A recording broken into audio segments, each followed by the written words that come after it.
do taxes work in retirement? Well, they work the same way in retirement as they work outside of retirement. But I get what you're saying. You're saying, well, I have this retirement account.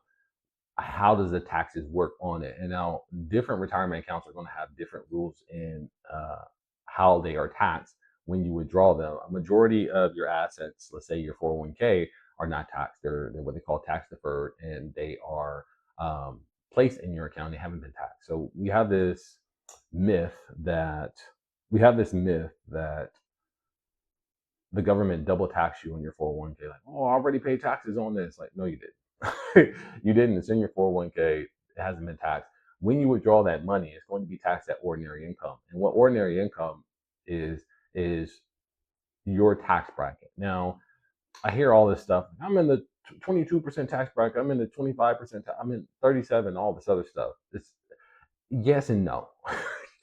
Maybe that may be the final tax bracket that you're in, but we have a graduated tax bracket. That means that only a certain percentage of your assets are taxed at a certain percentage, and it increases as you increase your income. So maybe your final dollar may be taxed around 22%, or your final dollar may be taxed at 37%. But all of your dollars are not taxed at the same percentage, and that's why we're getting those variances and things of that nature. I don't want to get into the details of what your tax percentages be, because like once I said before, there's certain amounts of your assets are taxed at certain percentages.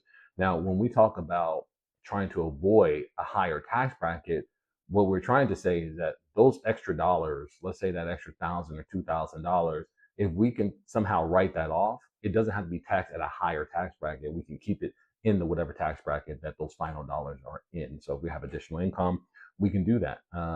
We do strategies like distributions. So let's say you're doing a distribution out of your IRA.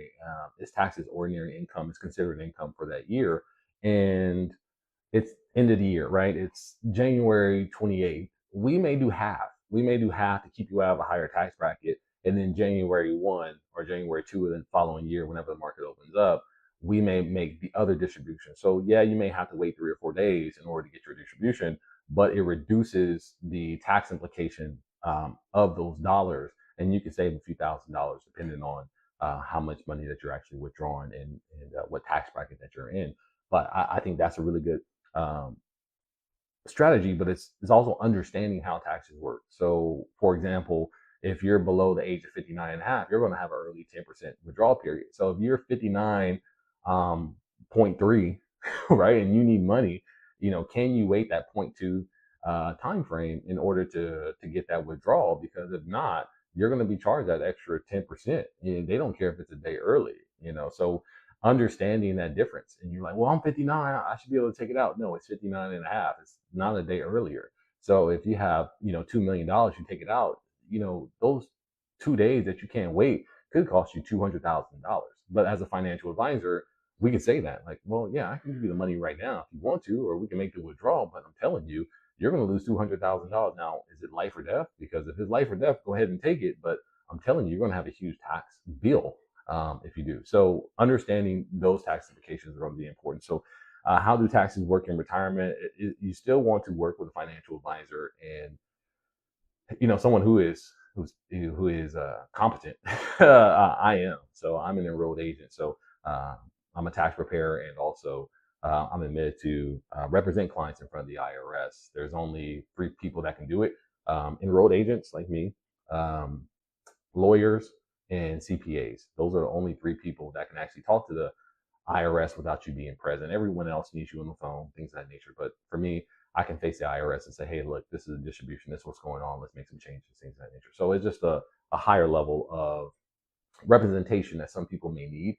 Once again, a lot of people don't want to deal with the financial aspect. So, being on the phone for 5 and 10 hours with your financial advisor may not be what you want in the cards for that day. So, working with somebody who understands taxes and the implications around your retirement account can save you, like I said, hundreds of thousands of dollars, because many of us make that poor decision at the very end of our retirement. We're right at the finish line, right there at the finish line, and we just make a dire decision that just affects our retirement for the rest of our lives. And those decisions we can't reverse. Once again, if you have $2 million and you withdraw, just 1 or 2 days earlier, $200,000 can just ruin all the money that you saved Not even that, it can just put you into another tax bracket that, um, man, yeah, I don't even want to think about. I don't even want to think about that. I know somebody's out there that's planning to retire or move the money into their savings account. And I promise you, reach out to me. Let's not do that. Let's try to figure out another way to roll over those assets. If you need assets, we can. We could take a little bit of risk, but rolling over your whole retirement in order to get that done may not be the right solution. But if you have $1,000, or you have an old 401k or something like that, that's sitting at an old job, and you just really, really need the money, then 10% of $1,000, what is $100? So you could take that in order um, to get those assets. But when you're talking about large sums, you're talking about your millions and 2 and 3 and 4 millions. It may not be your best option, right? Because a lot of people, their excuse is, well, I'm gonna roll into my savings and I'm gonna figure out what I want to do with it. So like paying taxes on it, that's the first thing you're gonna do with it, as far as what you're gonna do with it. I know what the government's gonna do with it.